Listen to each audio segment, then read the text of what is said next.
South Korea and the West appear to be easing up a bit on their preconditions for a resumption of six-party nuclear talks with North Korea, but that doesn't mean they remain any less determined to denuclearize the North. South Korea's top diplomat has warned Pyongyang that a fourth nuclear test will come at a high cost for the regime.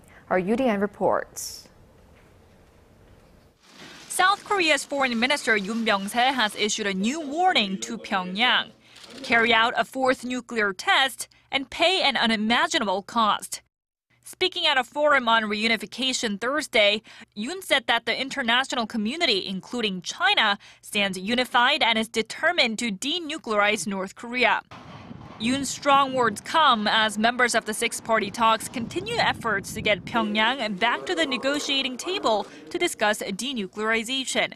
Sources in Washington says China's top nuclear envoy Woo Wei will visit Washington soon to discuss the outcome of his four-day trip to North Korea late last month and the possible resumption of six-party talks.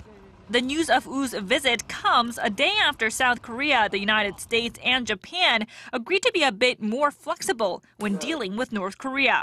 The three had been previously firm that talks would only resume if Pyongyang were to take concrete steps to end its nuclear program.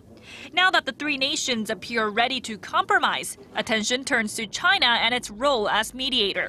China remains North Korea's biggest ally, and narrowing down the different political interests of the six-party members is the biggest factor in a resumption of six-party nuclear talks with North Korea.